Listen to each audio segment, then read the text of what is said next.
mahusay sana ang pamumuno ng ating gobyerno. Hindi na natin kailangan sanang gumastos ng napakalaki sa social media para ipagtanggol ang administrasyon na ito.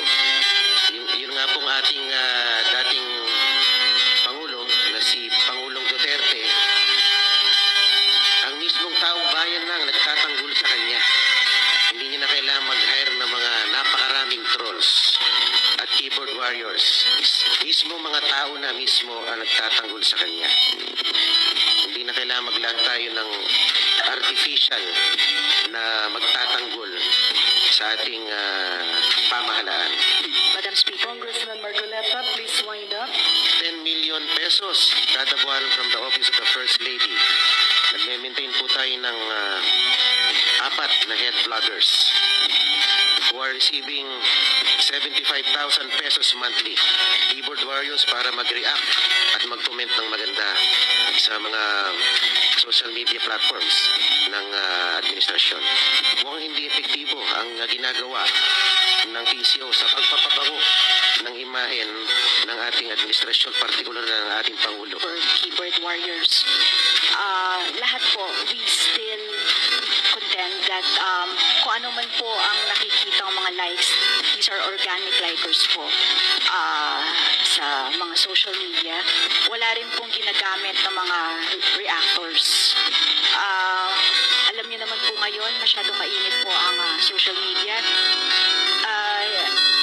Kung sa presidente po, sa PCO, marami pa rin naman pong masasabi akong loyalists or talaga niniwala po sa kanyang administrasyon. So, hindi po yun na mga likers po o mga parang reactors po na ginagamit. Machi-check niyo po yan sa item. Wala pong ganyan po sa sinasabi niyong mga reactors. Kayo po ba'y sigurado dyan na distinguished sponsor? Madam Speaker. Madam Speaker.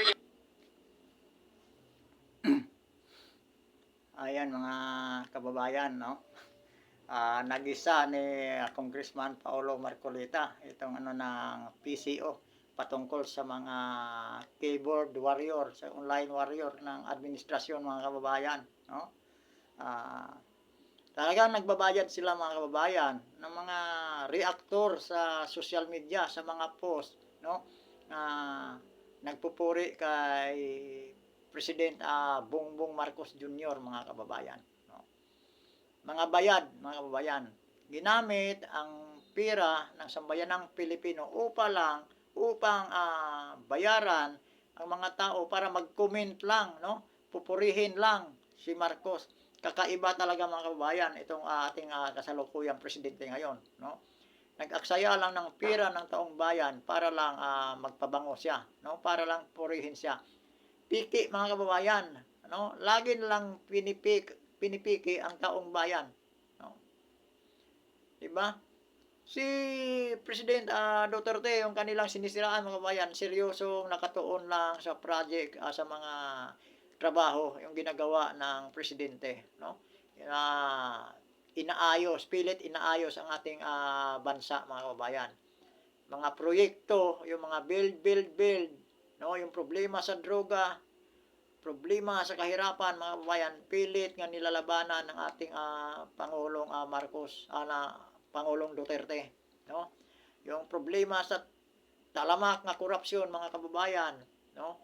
Yun ang pinagtuunan ng pansin ng ating dating President Rodrigo Roa Duterte. Pero ito ngayong administrasyon ni Marcos, mga kababayan, nalilinlang lagi ang taong bayan.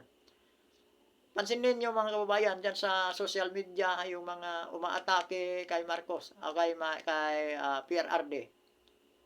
Partido pa yun, mga kababayan, si PRRD wala na sa posisyon.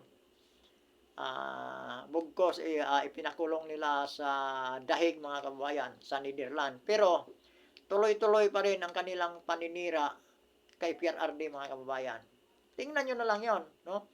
Pati paninira kay PRRD, kailangan pa nilang magbayad ng milyones, gumastos ng 10 million a month, no?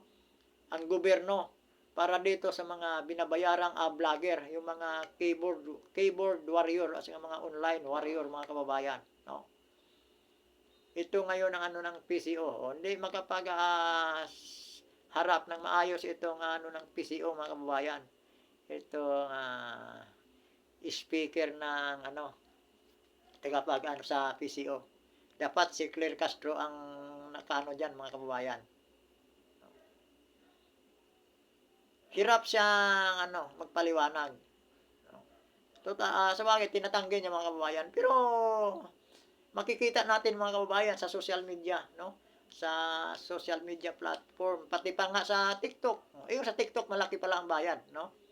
Kung aabot daw siya ng 500,000 views, mga kababayan, mayroon pa siyang dagdag na bonus, 5,000, mga kababayan.